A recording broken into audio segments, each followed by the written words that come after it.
चलिए आज अपने चैप्टर 6 का पूरा रिवीजन कंप्लीट कर लेंगे, ठीक है ना? ठीक है भैया। तो भैया चैप्टर 6 में अपने पढ़े क्या क्या थे भैया? तो सबसे पहले अपने समझे थे introduction to functional level strategies. Introduction to functional level strategies के बाद आपने देखे थे need for functional strategies. Need for functional strategies के बाद कुछ फंक्शनल स्ट्रेटेजीज जो हमने समझी थी वो थी भैया मार्केटिंग स्ट्रेटेजी। मार्केटिंग स्ट्रेटेजी के बाद फाइनेंशियल स्ट्रेटेजी। फाइनेंशियल स्ट्रेटेजी के बाद रिसर्च एंड डेवलपमेंट स्ट्रेटेजी। और रिसर्च एंड डेवलपमेंट स्ट्रेटेजीज के बाद भैया अपने ह्यूमन रिसोर्स स्ट्रेटेजी समझे थे। और फाइनली भैया अपने प्रोडक्शन या फिर ऑपरेशन स्ट्रेटेजी समझे थे, ठीक है? तो भैया अपने शुरू करते हैं अपना revision with introduction to functional level strategies. तो देखिए फंक्शनल लेवल स्ट्रेटेजीज में अपने समझे थे कि that strategy of one functional area can not be looked into isolation.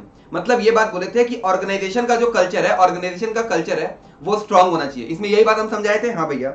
उसके बाद ये बोले थे that the functional strategies are designed to help in the implementation of major strategies. Major strategies क्या क्या थे भैया?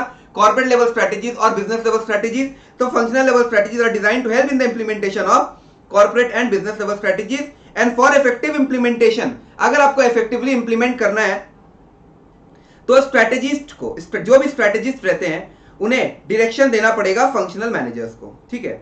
अच्छा भैया देखिए फंक्शनल स्ट्रेटेजीज का भैया दो इंपॉर्टेंट रोल है। पहला क्या रोल है भैया? They provide support to overall business strategies. Overall business strategies को ये सपोर्ट प्रोवाइड करते हैं। Secondly they spell out as to how functional managers will work so as to ensure better performance. किस तरीके से काम करे जिससे उनका परफॉर्मेंस बेटर से बेटर निकले। In terms of the levels of the strategy formulation, functional strategies operate करता है below the business level strategies, क्योंकि टॉप में भैया कॉर्पोरेट लेवल स्ट्रेटेजीज होता है, मिडिल में आपका बिजनेस लेवल स्ट्रेटेजीज होता है, और फाइनली भैया लोअर लेवल ऑफ मैनेजमेंट में आपका क्या होता है? फंक्शनल लेवल मैनेजर्स आते हैं। और फंक्शनल लेवल मैनेजर्स जो स्ट्रेटेजीज बनाते हैं उन्हें कहा जाता है फंक्शनल लेवल स्ट्रेटेजीज, ठीक है भैया? ये भी हमें पता है। अच्छा भैया इसमें एसबीयू क्या होता है ये हम ऑलरेडी बोल चुके थे कि हम चैप्टर 7 में समझा देंगे। यही कुछ मोटा मोटी अपने इंट्रोडक्शन में समझे थे। और अपने ये भी देख लिए थे कि स्ट्रेटेजीज इन फंक्शनल एरियाज इंक्लूड्स मार्केटिंग, जो अपने समझेंगे अभी, जो अपने रिवाइज करेंगे, financial strategies, production strategies, research and development strategies, और क्या भैया? ह्यूमन रिसोर्स मैनेजमेंट, ठीक है? ठीक है भैया। And functional strategies are made within the framework of corporate level strategies and guidelines. Operational plans at the SBU level tell the functional managers what has to be done, while policy states how the plans are to be implemented। ये अपने introduction to functional level strategies देखे थे। Introduction to functional level strategies के बाद अपने अगला topic पढ़े थे नीड फॉर फंक्शनल स्ट्रेटेजीज। अब नीड फॉर फंक्शनल स्ट्रेटेजीज में देखिए भैया अपने किस तरीके से लर्न किए थे। सबसे पहले अपने क्या बोले थे? अपने इन दोनों पॉइंट को साथ में किए थे। अपने क्या बोले? कोई अगर मुझे ज्ञान दे रहा है, कोई अगर मुझे ज्ञान दे रहा है, मतलब अगर कोई मुझे डायरेक्शन दे रहा है तो मैं उससे क्या कहूंगा? क्या तुमने सिमिलर सिचुएशन को हैंडल किया था? क्या तुमने सिमिलर सिचुएशन को हैंडल किया था? तो भैया देखिए sense of direction, provide a sense of direction. Functional level strategies क्या करते हैं? और ये बात बता दिए थे हम कि ये बहुत बहुत बहुत बहुत बहुत बहुत बहुत इंपॉर्टेंट क्वेश्चन है, याद रखिएगा, ठीक है ना? ठीक है भैया। तो फंक्शनल लेवल मैनेजर्स क्या करते हैं? They provide the functional level strategies provide the sense of direction to the functional staff. और आप जो मुझे ज्ञान दे रहे हो, क्या आपने सिमिलर सिचुएशंस को हैंडल किया? तो यहां से याद आएगा that the help the functional managers in handling similar situations occurring in different functional area in a consistent manner। तो भैया ये वाला पॉइंट मैंने कहा था चैप्टर 7 जब पढ़ेंगे तब समझ में आएगा, ठीक है?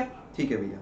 अच्छा ये भी अपने जानते हैं that functional level strategies are aimed at facilitating the implementation of corporate and business level strategies। तो जिसके लिए आपको क्या करना पड़ेगा? आपको ऑर्गेनाइजेशन का कल्चर स्ट्रांग होना चाहिए। That is it helps in bringing harmony and coordination as they are formulated to achieve major strategies.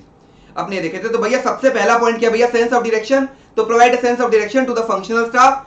और अपने ये बात पूछे जो तुम मुझे ज्ञान दे रहे हो, क्या तुमने सिमिलर सिचुएशंस को हैंडल किया है? तो भैया ये हो गया कि help the functional managers in handling similar situations occurring in different functional areas in a consistent manner, ठीक है? और ये तो अपने को पता ही है भैया that functional level strategies are aimed at facilitating the implementation of corporate and business level strategies. जिसके लिए क्या करना पड़ेगा? अगर आपको कॉर्पोरेट लेवल स्ट्रेटेजीज और बिजनेस लेवल स्ट्रेटेजीज को सही तरीके से इंप्लीमेंट करना है तो ऑर्गेनाइजेशन का कल्चर वीक होने से चलेगा कि ऑर्गेनाइजेशन का कल्चर स्ट्रांग होना पड़ेगा? तो भैया ऑर्गेनाइजेशन का कल्चर स्ट्रांग होना जरूरी है। देयरफॉर फंक्शनल लेवल मैनेजर्स क्या करते हैं? ये ब्रिंग करते हैं harmony and coordination as they are formulated to achieve major strategies. That is अगर आपको कॉर्पोरेट लेवल स्ट्रेटेजीज और बिजनेस लेवल स्ट्रेटेजीज अगर आपको अचीव करना है, जो भी आपने स्ट्रेटेजीज बनाई है या जो भी आपका प्लान है, अगर आप उसे अचीव करना है, जो भी आपका ऑब्जेक्टिव है जिससे अगर आपको अचीव करना है, तो उसके लिए आपको प्रॉपर हार्मनी और कोऑर्डिनेशन एस्टैब्लिश करना जरूरी है। तो सेंस ऑफ डायरेक्शन के बाद help in handling similar situations, help in handling similar situations के बाद भैया कि it facilitate the implementation of the major strategies कौन कौन से थे भैया? Corporate level strategies, business level strategies. और भैया ये कैसे आप अचीव करोगे? तो आपको क्या करना पड़ेगा? It helps in bringing the harmony and coordination as they are formulated to achieve major strategies. और आखिरी पॉइंट क्या है भैया? Act as a basis for controlling activities in the different functional areas of business. तो ये अपने need for functional level strategies देख लिए। अब फंक्शनल स्ट्रेटेजीज के बाद भैया आइए मार्केटिंग स्ट्रेटेजी। ठीक है, अब अपने टाइप्स ऑफ फंक्शनल स्ट्रेटेजीज में घुसते हैं। तो भैया मार्केटिंग क्या होता है? अपने बात जानते हैं कि मार्केटिंग और सेलिंग में क्या होता है भैया? सेलिंग देखिए, सेलिंग मतलब ये एटीट्यूड है कि भाड़ में गया कस्टमर का नीड, भाड़ में गया कस्टमर का डिमांड, हमको सिर्फ और सिर्फ अपना माल बेचना है, अपना प्रोडक्ट बेचना है, ये होता है सेलिंग।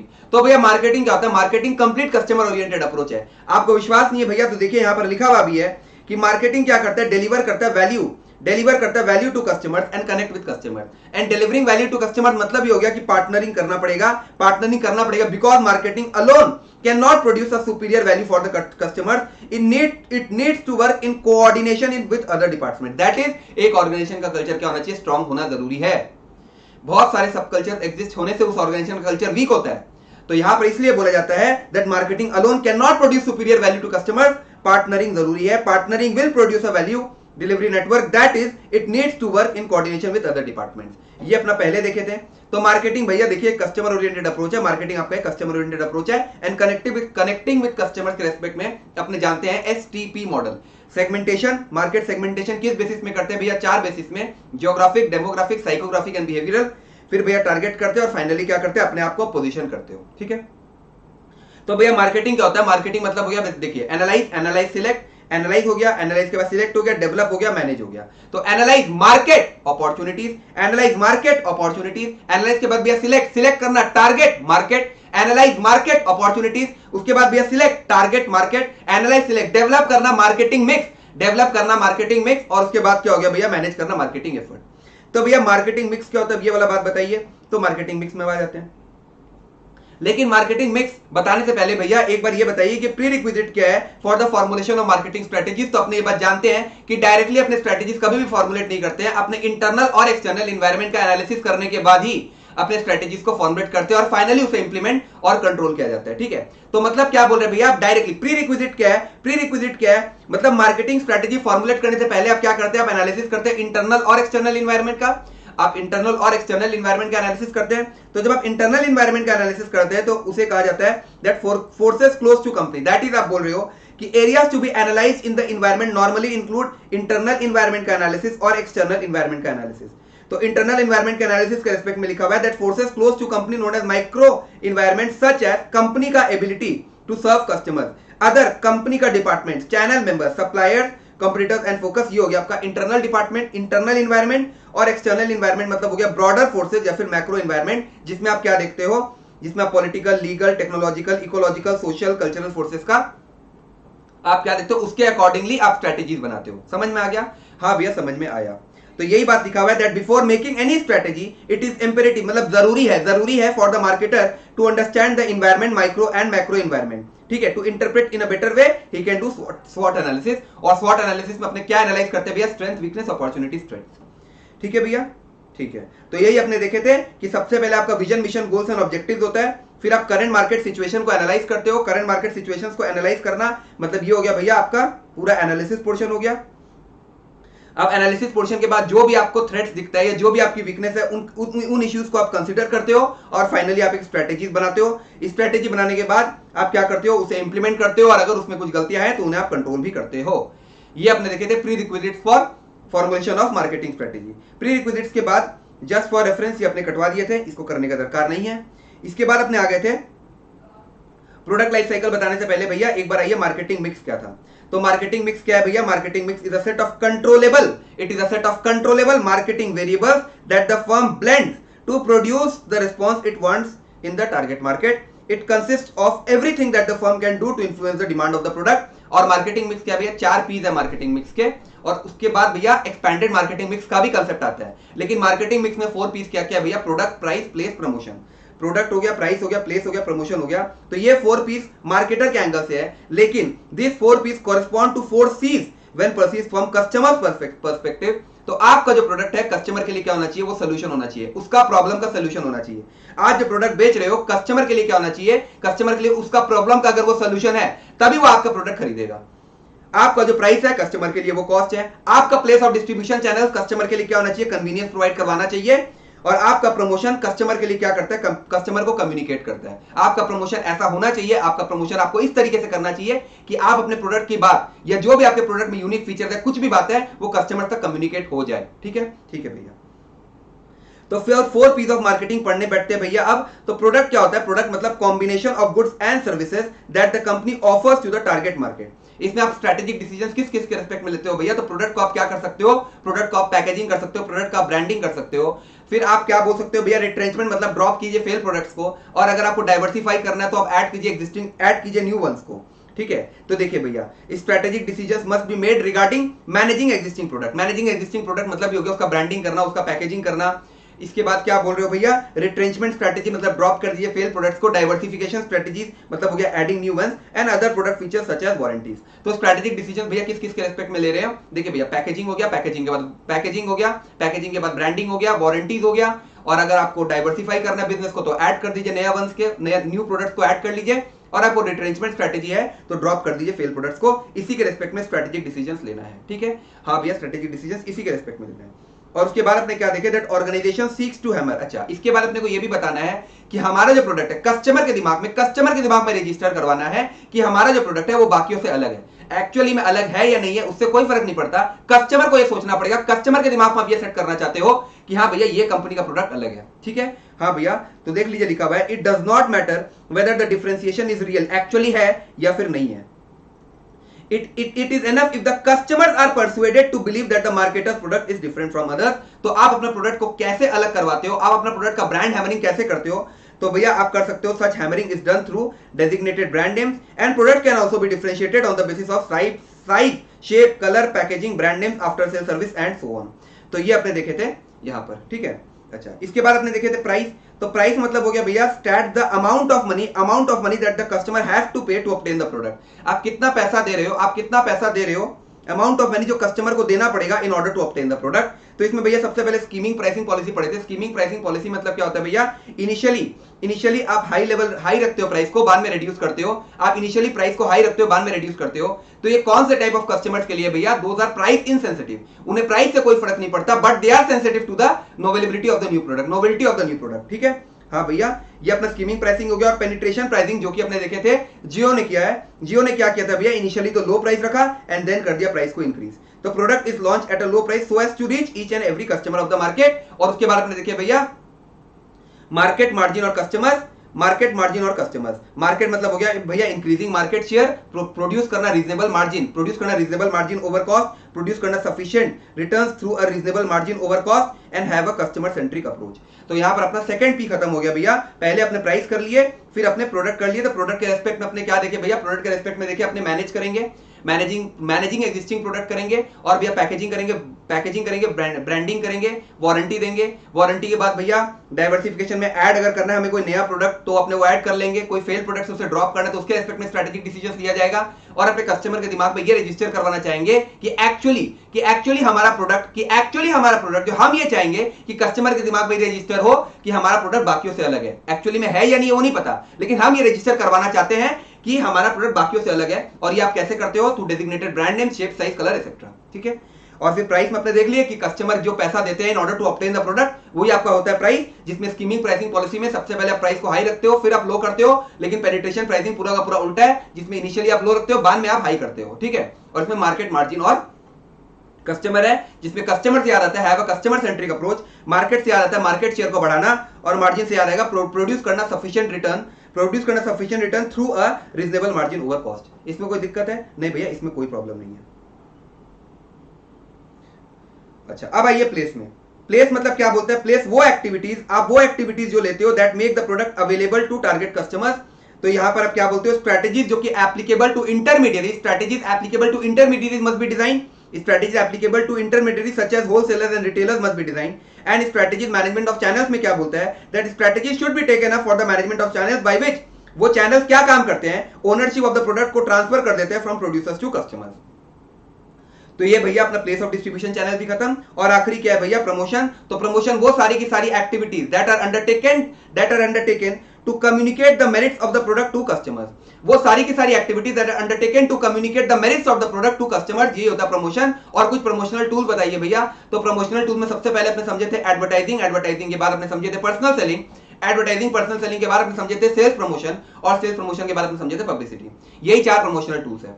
तो भैया एडवर्टाइजिंग और पर्सनल सेलिंग में फर्क क्या बोले थे अपने, ये बोले थे कि पर्सनल सेलिंग जो है, पर्सनल सेलिंग वो एक टेलर मेड अप्रोच है। तो अगर एडवर्टाइजमेंट को मैं पर्सनल सेलिंग से कंपेयर करूं, अगर मैं एडवर्टाइजमेंट को पर्सनल सेलिंग से कंपेयर करूं, तो आपका एडवर्टाइजमेंट जो है वो नॉट फ्लेक्सिबल, वो फ्लेक्सिबल नहीं है। लेकिन अगर मैं एडवर्टाइजमेंट को पब्लिसिटी से कंपेयर करूं, तो आपका एडवर्टाइजमेंट जो है वो आपका फ्लेक्सिबल अप्रोच है। ठीक है, हाँ भैया। तो पर्सनल सेलिंग में क्या हो गया भैया, पर्सनल सेलिंग मतलब हो गया भैया, देखिए पर्सनल सेलिंग, तो पर्सनल से याद आता है भैया पर्सनल अटेंशन, तो provide the high degree of personal attention to customers face to face. It involves face to face interactions of sales personnel with the prospective customers. Oral communication होता है यहाँ पर, ओल्डेस्ट फॉर्म ऑफ कम्युनिकेशन है। It initially focus on developing a relationship with the potential buyer but end up with the sale. अच्छा, ये personal selling है। और selling में अपना अप्रोच क्या रहता है भैया, सेलिंग में अपना अप्रोच ये रहता है, सेलिंग का मतलब ये होता है भैया, भाड़ में क्या कस्टमर का नीड, भाड़ में क्या कस्टमर का डिमांड, हमको सिर्फ और सिर्फ अपना प्रोडक्ट सेल करना है। तो याद देखिए भैया, it initially focuses on developing a relationship with the potential buyer but end up with the sale. मतलब एक बार आपका प्रोडक्ट सेल हो गया, उसके बाद आपको कस्टमर से कोई मतलब नहीं रहा। अच्छा, इसके बाद आपने देखे it is not a cost effective way, personal selling suffers from a very high cost as sales personnel are expensive, they can physically attend only one customer at a time. तो ये भैया आपका पहला प्रमोशनल टूल हो गया। पहला promotional tool के बाद दूसरे में आइए भैया। तो एडवर्टाइजिंग को अगर मैं पब्लिसिटी से कंपेयर करूं, तो एडवर्टाइजमेंट क्या है, एडवर्टाइजमेंट आपका एक फ्लेक्सिबल अप्रोच है। हाँ भैया, ये आपका हाईली फ्लेक्सिबल अप्रोच है, और ये चेंज किया जा सकता है, क्योंकि एडवर्टाइजमेंट को चेंज किया जा सकता है, इसलिए हाईली फ्लेक्सिबल अप्रोच कहा जाता है। तो ये भैया आपका हाईली फ्लेक्सिबल और एक डायनामिक प्रमोशनल मेथड है। डायनामिक मतलब होता है जिसे चेंज किया जा सकता है, और स्टैटिक मतलब होता है जिसे चेंज नहीं किया जा सकता है। तो भैया ये आपका हाईली फ्लेक्सिबल और डायनामिक अप्रोच है, और ये आपका non personal form of promotional tool है। जबकि पब्लिसिटी भैया, पब्लिसिटी भी आपका non personal form of promotion है, सिमिलर टू एडवर्टाइजमेंट। बट क्या ये फ्लेक्सिबल है? नहीं भैया, पब्लिसिटी फ्लेक्सिबल नहीं है। और पब्लिसिटी क्या है भैया, पब्लिसिटी क्योंकि कोई और करता है, इसलिए ये फ्लेक्सिबल नहीं है। ठीक है भैया। इसके बाद आइए यहां पर कि एडवर्टाइजिंग क्या होता है भैया। मीडिया फॉर एडवर्टाइजिंग क्या है, includes pamphlets, brochures, newspapers, magazines, hoardings, display boards, internet, local, regional media में भी लोकल, रीजनल और नेशनल। जबकि पब्लिसिटी क्या है भैया, basic tools for publicity are press releases, press conference, report, stories and internet releases. ये आपका पब्लिसिटी हो गया। अच्छा, इसके बाद हमने देखे थे, इसके बाद हमने एक लाइन लिखे थे, क्या लाइन लिखे थे भैया कि sale is a function of several variables, जिसमें से एडवर्टाइजिंग एक है। इसलिए बोला जाता है दैट इट्स एडवर्टाइजिंग का जो इफेक्टिवनेस है वो मेजर नहीं किया जा सकता। इट्स एडवर्टाइजिंग का जो इफेक्टिवनेस है in respect to the expenditure cannot be directly measured. क्यों नहीं है, किस लिए डायरेक्टली मेजर नहीं किया जा सकता? Because sale is a function of several variables out of which advertisement is one of them. समझ में आया? और भैया आपने ये बात भी जानते हैं कि एडवर्टाइजिंग और पब्लिसिटी में फर्क क्या है भैया, कि एडवर्टाइजिंग में organization skilfully seek to promote अपने आप को एंड देयर प्रोडक्ट्स को विद पेमेंट, यहां पर पेमेंट किया जाता है। लेकिन क्योंकि पब्लिसिटी में कोई और आपके बिहाफ में प्रमोशन कर रहा है, कोई और आपके बिहाफ में आपका अच्छा या बुरा बात बोल रहा है, तो उसमें कोई पेमेंट का दरकार, कोई पेमेंट नहीं होता है। तो organization skilfully seek to promote themselves and their products without payment, कोई पेमेंट नहीं होता है यहाँ पे। ठीक है ना? हाँ भैया, तो ये अपना एडवर्टाइजिंग और पब्लिसिटी भी हो गया। इसके बाद अपने आते हैं सेल्स प्रमोशन में। तो sales promotion includes all activities that are undertaken to promote the business but are not its specifically included in personal selling, advertising और पब्लिसिटी। इसका मतलब ये वाला बात हो गया भैया कि जो भी एक्टिविटीज आप करते हो undertaken to communicate the merits of the product to customer, सारी की सारी एक्टिविटीज सेल्स प्रमोशन में आती है। लेकिन वो कुछ सारी की सारी एक्टिविटीज आपकी सेल्स प्रमोशन में आएगी, लेकिन जो एक्टिविटीज पर्सनल सेलिंग, एडवर्टाइजिंग और पब्लिसिटी में इंक्लूडेड है, केवल और केवल वो एक्टिविटीज को छोड़कर। समझ में आया? नहीं समझ में आया भैया? तो ये देखिए बोला हुआ है that sales promotion includes all activities that are undertaken to promote the business but are not specifically included. जो एक्टिविटीज पर्सनल सेलिंग, जो एक्टिविटीज एडवर्टाइजिंग और जो एक्टिविटीज पब्लिसिटी में इंक्लूडेड है, उन एक्टिविटीज को छोड़कर जो भी एक्टिविटीज आप करते हो in order to promote your product, वो आपकी किस में आ जाती है? सेल्स प्रमोशन में आ जाती है। समझ में आया? हाँ भैया, समझ में आया। अब आइए भैया एक्सपैंडेड मार्केटिंग मिक्स में। तो एक्सपैंडेड मार्केटिंग मिक्स में देखिए भैया कि यहां पर लिखा हुआ है that typically all organization uses a combination of 4 P's in some form और the other, however the above elements of marketing mix are not exhaustive. मतलब क्या बोल रहे हैं, केवल और केवल 4 P's ही नहीं है, With the growth of the service sector, newer piece specifically based on the characteristics of the service have been included. और वो एक्स्ट्रा 3 पीस और क्या किया भैया, पीपल, प्रोसेस और फिजिकल एविडेंस. पीपल मतलब कोई सर्विस दे रहा है, कोई सर्विस दे रहा है, तो इट इंक्लूड्स ऑल. हम बोले थे मेरा और मेरा कैमरामैन, ये एग्जांपल हम दिए थे, हम और मेरा कैमरामैन. तो includes all human actors who play a part in delivery of the product और service and thus influence the buyer perception about the service delivered. किस तरीके से मैं सर्विस दे रहा हूं, तो the actual procedures, mechanisms and flow of activities by which the service is delivered. और अपने किस एनवायरनमेंट में सर्विस दे रहे हैं, तो environment in which market offering is delivered and where the firm and customers interact. तो यहां पर हम स्कूल का एग्जांपल दिए थे. हाँ भैया, यहां पर अपना स्कूल का एग्जांपल आप दिए थे, ठीक है. तो यहां पर आपका देखिए अपने 4 मार्केटिंग समझ लिए क्या होता है, pre requisites for formulation of marketing strategy समझ लिए, और अपने मार्केटिंग मिक्स और एक्सपेंडेड मार्केटिंग मिक्स समझ लिए. इसके बाद अपने देखे थे, इसके बाद अपने समझे थे कि भैया स्ट्रेटेजिक मार्केटिंग टेक्निक्स क्या होता है. तो स्ट्रेटेजिक मार्केटिंग टेक्निक्स में भैया देखिए अपने 6 सेट में किए थे. तो पर्सन मार्केटिंग मतलब भैया देखिए अब की बार मोदी सरकार, तो मोदी सरकार से याद आता है कि यहां पर भैया मोदी जी का प्रमोशन हो रहा है, ठीक है. फिर ऑर्गेनाइजेशन मार्केटिंग में अपने टाटा नैनो को एग्जांपल दिए थे. तो Tata to spend 1500 crore on medical facilities and health sector facilities. तो यहां पर भैया ऑर्गेनाइजेशन का मार्केटिंग हो रहा है. और कुछ दिन गुजारिए गुजरात में, तो यहां पर भैया प्लेस का मार्केटिंग हो रहा है. फिर सोशल मार्केटिंग मतलब भैया जागो ग्राहक जागो का एग्जांपल दिए थे, बेटी बचाओ बेटी पढ़ाओ का एग्जांपल दिए थे.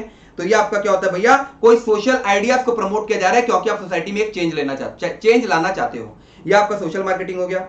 सोशल मार्केटिंग के बाद भैया अपने सेट 3 में आ गए थे, जिसमें अनडिफरेंशिएटेड मार्केटिंग अपने को करना नहीं था. तो डिफरेंशियल मार्केटिंग में अपने क्या बोले थे भैया, डिफरेंशियल मार्केटिंग में डिफरेंट सेगमेंट, मार्केट को आपने डिफरेंट सेगमेंट्स में तोड़ा. देखिए भैया आपने मार्केट को डिफरेंट सेगमेंट में जोड़ा, ये है डिफरेंट सेगमेंट, और हर सेगमेंट्स के लिए भैया आप डिफरेंट प्रोडक्ट लाते हो. यही होता है डिफरेंशियल मार्केटिंग, क्योंकि आप decide to target several market segment and design separate offer for each. ये अपना हो गया डिफरेंशियल मार्केटिंग. और कॉन्सेंट्रेटेड मार्केटिंग जैसे कि कार्टून नेटवर्क केवल और केवल किड्स के लिए, बच्चों के लिए. तो ये आपका क्या होता है, नीच मार्केटिंग या फिर कॉन्सेंट्रेटेड मार्केटिंग. ठीक है भैया. इसके बाद सिंक्रो मार्केटिंग अपने क्या देखे थे कि मार्केट में डिमांड नहीं है, अपने सेट 4 शुरू कर लिए. मार्केट में डिमांड नहीं है, तो मार्केट में डिमांड क्रिएट करने के लिए, फिर से सुन लो हम क्या बोल रहे हैं. मार्केट में डिमांड नहीं है, तो in order to create demand create करने के लिए आप जो मार्केटिंग करते हो उसे कहा जाता है सिंक्रो मार्केटिंग. जिसमें अपने मूवी टिकट्स के एग्जांपल दिए थे कि वीकडेज में 40% ऑफ. ये होता है भैया आपका सिंक्रो मार्केटिंग. तो डी मार्केटिंग मतलब, डी मार्केटिंग और सिंक्रो मार्केटिंग में फर्क क्या होता है भैया, तो डी सिंक्रो मार्केटिंग में मार्केट में डिमांड नहीं है, तो in order to create demand आप जो मार्केटिंग करते हो उसे कहा जाता है सिंक्रो मार्केटिंग. लेकिन डी मार्केटिंग में मार्केट में इतना ज्यादा डिमांड है कि आप सप्लाई नहीं कर पा रहे हो, तो यहां पर आप डिमांड को काटना चाहते हो, डिमांड को रिड्यूस करना चाहते हो, जिसमें अपने टाटा नैनो का एग्जांपल दिए थे. और अपने ये भी देखे थे कि टाटा नैनो ने कट डाउन किया था अपने एडवर्टाइजमेंट को. लेकिन क्या डी मार्केटिंग के लिए केवल और केवल एक यही स्ट्रेटेजीज है? नहीं, और भी स्ट्रेटेजीज है भैया. प्राइस को बढ़ा दीजिए, रिमूव कर दीजिए वारंटी या फिर एसेसरीज, और रिस्ट्रिक्ट कर दीजिए अवेलेबिलिटी को. तो इस तरीके से भी अगर आप काम करोगे तो भी आपका डिमांड रिड्यूस हो जाएगा. क्या भैया मेरा ऑब्जेक्टिव यहां पे डिस्ट्रॉय करना है क्या डिमांड को? नहीं, मेरा ऑब्जेक्टिव यहां पर यह है कि डिमांड थोड़ा शिफ्ट हो जाए. समझ में आया? हाँ भैया, ये डी मार्केटिंग भी समझ में आ गया. डी मार्केटिंग के बाद आइए ऑग्यूमेंटेड मार्केटिंग. तो भैया देखिए एसी आपका कोर प्रोडक्ट है, तो कोर प्रोडक्ट के साथ आप एडिशनल सर्विसेज क्या दे रहे हो भैया? एडिशनल सर्विसेज आप दे रहे हो free installation and 7 years warranty और कंप्यूटर. तो यही होता है augmented marketing. Because word augmented का मतलब ही होता है भैया कुछ एडिशनल, कुछ एक्स्ट्रा देना. तो ये भैया आपका ऑग्यूमेंटेड मार्केटिंग हो गया. फिर आइए रिलेशनशिप मार्केटिंग में भैया, जैसे ऑग्यूमेंटेड मार्केटिंग सारे के सारे टाइप ऑफ कस्टमर्स के लिए होते हैं, लेकिन रिलेशनशिप मार्केटिंग कुछ स्पेसिफिक कस्टमर्स के लिए ही होते हैं. और ये किस लिए किए जाते हैं भैया रिलेशनशिप मार्केटिंग? ताकि एक स्पेसिफिक ग्रुप ऑफ कस्टमर्स के लिए, कुछ स्पेशल कस्टमर्स के साथ एक अच्छा रिलेशनशिप डेवलप हो जाए. तो देखिए यहां पे लिखा हुआ है that it can go a long way in building relationships. तो ये आपका रिलेशनशिप मार्केटिंग हो गया. और उसके बाद भैया अपने सेट 6 में आ गए थे, जिसमें हमने डायरेक्ट मार्केटिंग देखे थे. डायरेक्ट मार्केटिंग मतलब कस्टमर से डायरेक्टली इंटरेक्ट करना. आपको कस्टमर से तो डायरेक्ट रिस्पॉन्स चाहिए, इंस्टेंट रिस्पॉन्स चाहिए. तो इसके लिए आप डायरेक्ट मार्केटिंग करते हो, कोई मिडिलमैन, कोई इंटरमीडियरी का आपको इन्वॉल्वमेंट नहीं चलेगा. तो उसमें कुछ टाइप्स ऑफ डायरेक्ट मार्केटिंग अपने देखे थे, door to door marketing, telemarketing, email marketing, SMS marketing, coupon देना, फिजिकली मेल भेजना. ये कुछ भैया डायरेक्ट मार्केटिंग के टाइप्स है, कुछ डायरेक्ट मार्केटिंग के टाइप्स है. तो ये देखिए भैया, यहां पर आप इंटरैक्ट करते हो directly with customers, generally calling the customers for to make a direct response. ये आपका डायरेक्ट मार्केटिंग हो गया. और भैया सर्विसेज मार्केटिंग में आपने एएमसी के एग्जांपल लिए थे बाइक्स के रेस्पेक्ट में. तो it is applying the concept, tools and techniques of marketing to services. और सर्विसेज क्या होता है भैया? तो सर्विसेज इज एनी एक्टिविटी और benefit that one party can offer to another that is essentially intangible. This marketing requires different marketing strategies since it has peculiar characteristics of its own such as inseparability, variability. ये services marketing हो गया। और आखिरी भैया एनलाइटेड marketing पढ़े थे। एनलाइटेड marketing आपका 5 principal पर बेस्ड है। कस्टमर, केवल और केवल कस्टमर पर ही ध्यान मत दीजिए, आपका कुछ आपका जिम्मेदारी सोसाइटी के प्रति भी बनता है। तो customer oriented marketing, societal marketing, customer को इनोवेटिव प्रोडक्ट्स दीजिए, इनोवेटिव तरीके से उसको बेचने के लिए आप मार्केटिंग कीजिए, value marketing and sense of mission marketing, यही आपका एनलाइटेड मार्केटिंग हो गया। तो पूरा का पूरा मार्केटिंग स्ट्रेटेजी कर लिए। हाँ भैया, पूरा का पूरा मार्केटिंग स्ट्रेटेजी कर लिए, लेकिन एक टॉपिक भैया इसमें रह गया कि प्रोडक्ट लाइफ साइकिल क्या होता है। तो प्रोडक्ट लाइफ साइकिल में आ जाइए। तो देखिए भैया, प्रोडक्ट लाइफ साइकिल एक एस शेप कर्व है जो कि क्या बताता है, ये बताता है relationship of sales with respect to time. Introduction stage में भैया आपका इनिशियली तो भैया सेल्स स्लो ही रहेगा, स्लोली सेल्स ग्रो करेगा। फिर जैसे जैसे आप ग्रोथ स्टेज में बढ़ोगे तो आपका सेल्स ग्रो करेगा एट ए इंक्रीजिंग रेट। अब मैच्योरिटी स्टेज में भी आपका सेल्स ग्रो कर रहा है but at A decreasing rate. और भैया डिक्लाइन स्टेज में तो सेल में शार्प डाउनवर्ड ड्रिफ्ट आ जाएगा। ठीक है, हाँ भैया, शार्प डाउनवर्ड ड्रिफ्ट आ जाएगा। इसमें 4 स्टेज होता है, इंट्रोडक्शन, ग्रोथ, मैच्योरिटी, डिक्लाइन। और इसमें अपने देखे थे कि प्रोडक्ट लाइफ साइकिल का जो इंट्रोडक्शन स्टेज है वो कॉरेस्पॉन्ड करता है बीसीजी मैट्रिक्स का क्वेश्चन मार्क क्वाड्रेंट से। हाँ भैया, तो सिमिलरली भैया ये ग्रोथ स्टेज कॉरेस्पॉन्ड करता है with star quadrant of BCG matrix. Maturity stage जो है भैया ये कॉरेस्पॉन्ड करता है with cash cow quadrant of BCG matrix. और डिक्लाइन स्टेज जो है भैया ये कॉरेस्पॉन्ड करता है with the dog quadrant of BCG matrix. तो भैया प्रोडक्ट लाइफ साइकिल का ये फर्स्ट स्टेज है, ये सेकंड स्टेज है, ये थर्ड स्टेज है, और डिक्लाइन आपका फोर्थ स्टेज है। और इंट्रोडक्शन स्टेज में भैया आपका सेल्स किस लिए स्लोली ग्रो करता है, बिकॉज कस्टमर को आपके प्रोडक्ट के बारे में नॉलेज नहीं है। तो आप ह्यूज प्रमोशन करते हो, आप ह्यूज खर्चा करते हो इंट्रोडक्शन स्टेज में। तो ग्रोथ स्टेज में क्या होता है, कस्टमर को नॉलेज होने लग जाता है और आपका सेल्स क्या होता है, फिर ग्रो करना, तेजी से ग्रो करना शुरू करता है। और डिक्लाइनिंग स्टेज में क्या होता है भैया, न्यू प्रोडक्ट रिप्लेस कर लेता है एग्जिस्टिंग प्रोडक्ट को। इनिशियल स्टेज में भैया, इंट्रोडक्शन स्टेज में आपका मार्केट डिमांड लिमिटेड होता है, फिर आपका मार्केट डिमांड एक्सपैंड करता है एट ए इंक्रीजिंग रेट। फिर मैच्योरिटी स्टेज में भी आपका डिमांड इंक्रीज कर रहा है but at a decreasing rate. और भैया डिक्लाइनिंग स्टेज में वो फॉल कर देते हैं, fall down sharply. Declining stage में भैया आपका डिमांड जो है बहुत बुरी तरीके से गिर जाता है। फिर कंपटीशन भैया, इनिशियल स्टेज में जब आप कोई बिजनेस शुरू करते हो तो कंपटीशन उतना ज्यादा नहीं होता है। फिर धीरे धीरे आप जब मार्केट में, अभी जब बिजनेस शुरू किया, कोई नया टाइप का बिजनेस आप शुरू करते हो तो इनिशियली इतना कंपटीशन नहीं होता है। धीरे धीरे कंपटीशन बढ़ने लग जाता है, कंपटीशन और बढ़ता है, और फिर इतना कंपटीशन हो जाता है कि आप आउट निकल जाते, मार्केट से आउट निकल जाते हो। डिक्लाइनिंग स्टेज में इतना ज्यादा कंपटीशन हो जाता है कि आपसे बर्दाश्त नहीं होता है और आपको मार्केट से बाहर फेंक दिया जाता है उठा के। ठीक है, अच्छा। और प्राइसेस एंड प्रॉफिट्स अपने जानते हैं कि इनिशियली आपका प्राइसेस रिलेटिवली हाई रहता है, फिर प्राइसेस फॉल करता है, फिर profits come down because of stiff competition, और finally profit fall down sharply. ठीक है, और भी यहाँ पर स्ट्रेटेजी कौन सी होगी, तो क्वेश्चन में आप हमने समझे थे इन्वेस्टमेंट स्ट्रेटेजी। तो इन्वेस्टमेंट आप किस लिए करते हो, for the purpose of expansion. तो एक्सपेंशन में भी feasible alternative in introduction stage. और भैया वहां पर स्टार में अपने कौन सी स्ट्रेटेजी अडॉप्ट किए थे, तो investment plus reinvestment plus investment था कि नहीं था। हाँ भैया, तो वहां पर भी स्टार में भी अपने समझे थे इन्वेस्टमेंट स्ट्रेटेजी आप अडॉप्ट करते थे, ऑल द एक्सेप्शनल सर्कमस्टेंसेस में करते थे, पर करते थे ना। तो यहां पर उससे कॉरेस्पॉन्ड कर रहा है दैट एक्सपेंशन में भी अ फिजिबल ऑल्टरनेटिव। और भैया हार्वेस्ट स्ट्रेटेजी में आप क्या करते थे, जो भी पैसा कैश काउ से जो भी पैसा जनरेट हो रहा है उसे आप क्वेश्चन मार्क या फिर आप स्टार में लगाते थे। तो यहां पर क्या बोले थे, डाइवर्सिफिकेशन में भी a feasible alternative, that is this business may be used as a source of cash for investment in other business which need resources. ठीक है भैया। और फाइनली डॉग को आप क्या बोलते हैं, dogs should be minimised by way of divestment या फिर लिक्विडेशन। तो यहां पर क्या बोलता है, डिक्लाइन स्टेज में combination of strategy such as selective harvesting, retrenchment may be adopted for declining business. तो ये भैया आपका प्रोडक्ट लाइफ साइकिल भी खत्म हो गया और इसका एडवांटेजेस अपने देखे थे। क्या यहां पर पूरा का पूरा मार्केटिंग स्ट्रेटजी खत्म हुआ? हाँ भैया, मार्केटिंग स्ट्रेटजी खत्म हो गया। अच्छा, अब अगले स्ट्रेटजी में आइए भैया। तो अगला स्ट्रेटजी क्या था भैया, अगला स्ट्रेटजी अपने पढ़े थे फाइनेंशियल स्ट्रेटजी। तो फाइनेंशियल स्ट्रेटजी में देखिए भैया टोटल 4 कंपोनेंट्स है। सबसे पहले क्या कंपोनेंट है, स्ट्रेटेजाइजिंग एक्वायरिंग कैपिटल। इसमें अपने देखे थे भैया, देखिए हाई अर्निंग पीरियड में क्या करना चाहिए भैया, तो हाई अर्निंग पीरियड में आप ऑप्शन 1 अवेल कीजिए। हाई अर्निंग पीरियड में आप ऑप्शन 1 अवेल कीजिए और लो अर्निंग पीरियड में आप ऑप्शन 2 अवेल कीजिए। बिकॉज अगर आप लो अर्निंग पीरियड में अगर आप ऑप्शन 1 अवेल करेंगे, ऑप्शन 1 क्या था, बहुत ज्यादा डेट लेना, ऑप्शन 2 क्या था, 25% स्टेक बेचना, यही अपने बोले थे। तो हाई अर्निंग पीरियड में आपको क्या करना चाहिए, हाई अर्निंग पीरियड में आपको ऑप्शन 1 अवेल करना चाहिए, ऑप्शन 1।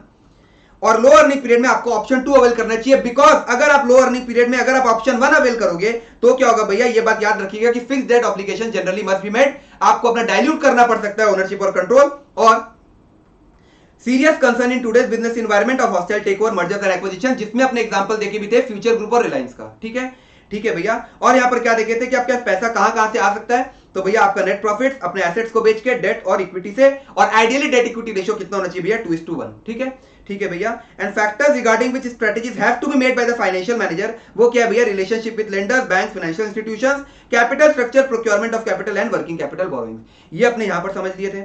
इसको समझने के बाद अपने अगले मूव कर गए थे प्रोजेक्टेड फाइनेंशियल स्टेटमेंट में। प्रोजेक्टेड फाइनेंशियल स्टेटमेंट में अपने इसका इंट्रोडक्शन पढ़े थे, अपने इसका टाइप देख लिए थे, लेकिन वे सबसे इंपॉर्टेंट यहां पर लिमिटेशंस था। तो लिमिटेशन मैंने किस तरीके से लर्न किए थे कि टीसी को छुपा दिया, जब टीसी एक टीसी छुप गया तो दूसरा टीसी आया, मतलब वो दूसरा टीसी पहला टीसी का सब्स्टिट्यूट था। दूसरा टीसी जो पहला टीसी का सब्स्टिट्यूट था, और वो जो दूसरा टीसी आया बहुत फ्रस्ट्रेटेड रहता था, तो इंस्ट्रूमेंट ऑफ टायरनी। तो भैया टीसीओ मतलब हो गया time consuming, cumbersome and overly expensive, budget में hide inefficiencies if evaluated based on precedent. इसलिए क्या करना चाहिए, पीरियोडिकल इवैल्यूएशन करना चाहिए। Budget can become a substitute for objective, जिसमें हम बोनस का एग्जांपल दिए थे, बोनस और सेल का एग्जांपल दिए थे। हाँ भैया, एन इंस्ट्रूमेंट ऑफ टिरेनी हो गया, दैट बजट में be sometimes used as an instrument of tyranny that results in frustration. To minimize the effect of this last concern, managers should increase the participation of subordinates in preparing budget, मतलब senior और junior को साथ बैठकर budget prepare करना चाहिए। अच्छा, इसके बाद टाइप्स ऑफ बजट क्या क्या पढ़े थे भैया, टाइप्स ऑफ बजट पढ़े थे अपने, cash budget, operating budget, cell budget, profit budget, factory budget, capital budget, expense budget, divisional budget, variable budget, flexible budget and fix budget. और इंट्रोडक्शन अपने देखे थे कि बजट क्या होता है भैया, budget it is a document that details how funds will be obtained and spent for a specific period of time. Financial budgets can be used as a planned allocation of the firm's resources based on the forecast of the future। क्या इसमें कोई problem है? नहीं भैया। और projected financial statement किस लिए बनाया जाता है, तो प्रोजेक्टेड फाइनेंशियल स्टेटमेंट इसलिए बनाया जाता है बिकॉज अगर आपको लोन चाहिए तो आपका प्रेजेंट बैलेंस शीट के साथ साथ ये भी देखना चाहता है बैंक्स और फाइनेंशियल इंस्टीट्यूशन कि आगे आपका फ्यूचर प्लान्स क्या है। तो आगे आपका जो फ्यूचर प्लान्स होता है उसके रिस्पेक्ट में आपको एक बैलेंस शीट बनाकर देना पड़ता है, जिसे ही कहा जाता है प्रो फॉर्मा बैलेंस शीट। समझ में आया? प्रो फॉर्मा फाइनेंशियल स्टेटमेंट एंड प्रो फॉर्मा फाइनेंशियल स्टेटमेंट इंक्लूड करता है आपका बैलेंस शीट और इनकम स्टेटमेंट। ठीक है, हाँ भैया, ये इंक्लूड करता है। और आप जब भी प्रोफॉर्मा फाइनेंशियल स्टेटमेंट या फिर प्रोजेक्टेड फाइनेंशियल स्टेटमेंट बनाकर आप दोगे तो आप उसको रीजनेबल मैनर में बनाइएगा, ना कि बहुत ज्यादा ऑप्टिमिस्टिकली मत बनाने का चेष्टा कीजिएगा। समझ में आया? क्योंकि बैंक भी कोई बेवकूफ नहीं है। ये आपका प्रोजेक्टेड फाइनेंशियल स्टेटमेंट्स हो गया।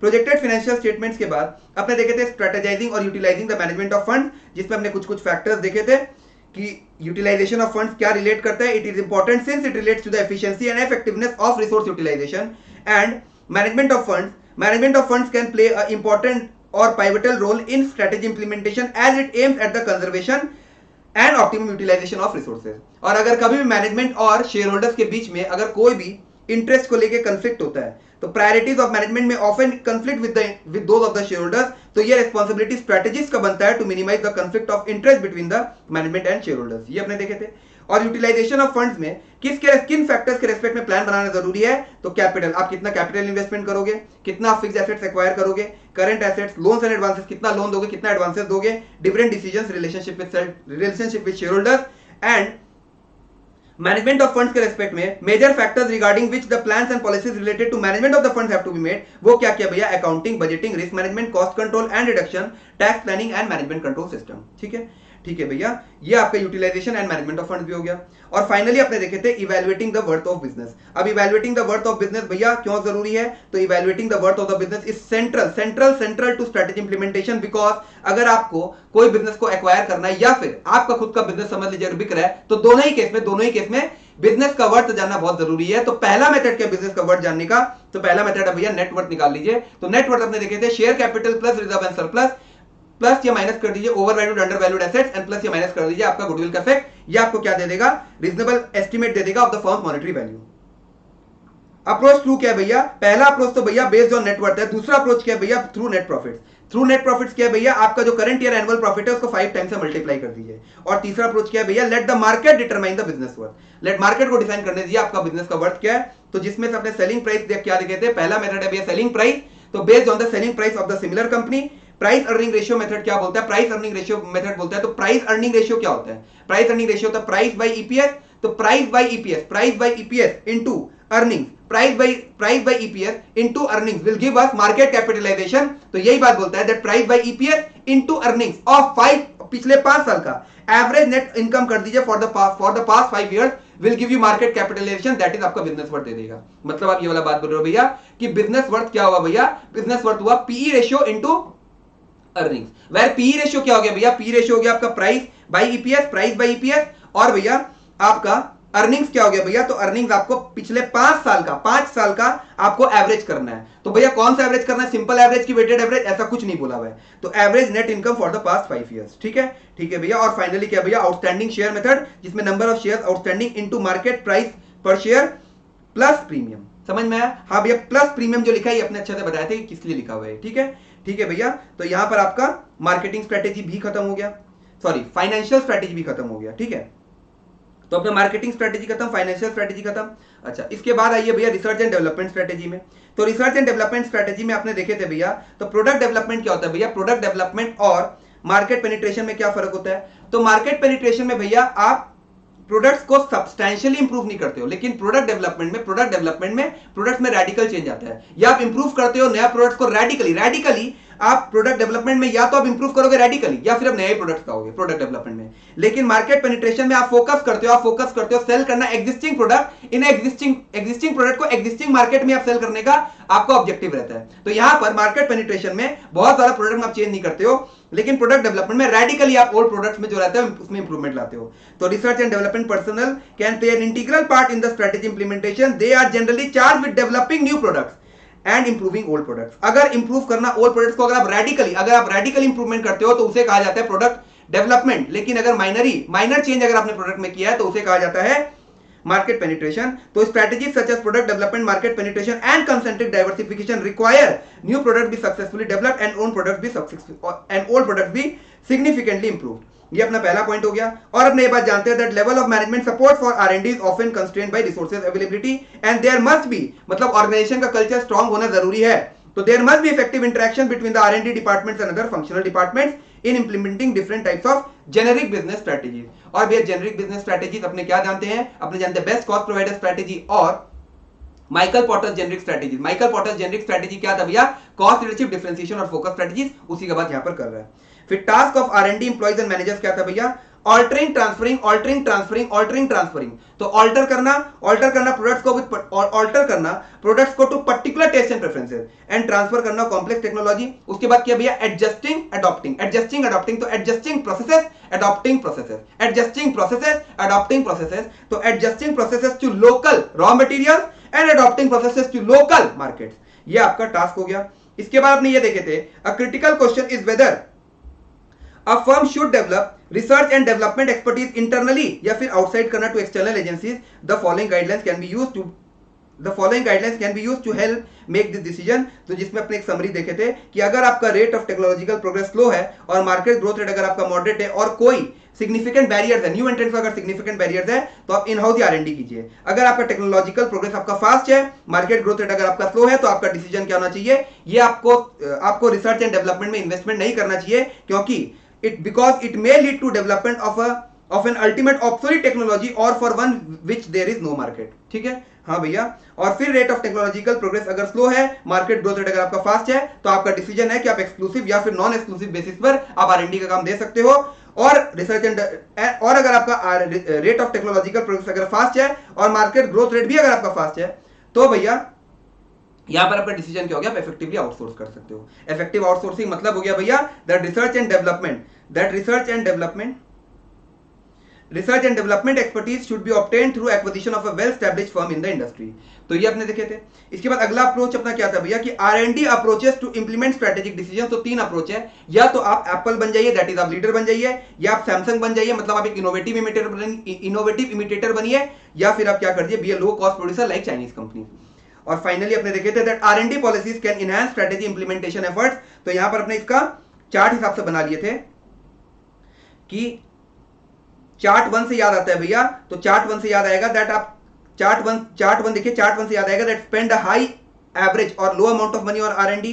फिर चार्ट 1 से याद आएगा एम्फसाइज करना प्रोडक्ट्स और प्रोसेस इंप्रूवमेंट। फिर चार्ट 2 से कुछ याद नहीं आएगा। चार्ट 3 से याद आएगा perform R&D within the firm और to contract R&D to outside firms. Chart 4 से याद आएगा बी लीडर्स और फॉलोअर्स इन R&D। फिर भैया क्या है, प्रोसेस, तो डेवलप करना रोबोटिक्स और manual type process. Types of research होगा, स्ट्रेस करना बेसिक और अप्लाइड रिसर्च में। एंड टाइप्स ऑफ रिसर्चर्स क्या हो जाएगा, यूज करना यूनिवर्सिटी रिसर्चर्स और प्राइवेट सेक्टर रिसर्चर्स। तो यहां अपने इसको भी समझ लिए थे कि R&D policies can enhance strategy implementation efforts कैसे है, तो ये भी अपने देख लिए थे। ठीक है, ठीक है भैया। और आखिरी अपने क्या समझे थे, आखिरी सेकंड लास्ट अपना क्या है, अपने ह्यूमन रिसोर्स स्ट्रेटेजी में आ गए थे। अब ह्यूमन रिसोर्स स्ट्रेटेजी में देखिए भैया आपने किस तरीके से देखे थे, तो human resource problem that arise when business implement strategy, तो क्या क्या है भैया, सबसे पहला है भैया resistance to change, that is disruption of social and political structure. तो at the time of strategy formulation ही आप एंटिसिपेट और कंसीडर कर लीजिए, ताकि at the time of strategy implementation उसे मैनेज करने में आपके लिए आसानी हो। दूसरा क्या बोल रहा है कि failure to match individual task, individual aptitudes, failure to match individual aptitudes with implementation task के रेस्पेक्ट में हमने दो प्रॉब्लम देखे थे कि आप ये बोलते हो कि आपको कॉम्पिटेंट एम्प्लॉयज मिल ही नहीं रहे हैं, ये बात हो ही नहीं सकता, कहीं ना कहीं आपके हायरिंग प्रोसेस में फ्लॉ है। तो individual value skills capabilities needed for successful strategy implementation should be considered. तो प्रॉपर हायरिंग प्रोसेस क्या है ये अपने अभी देखेंगे।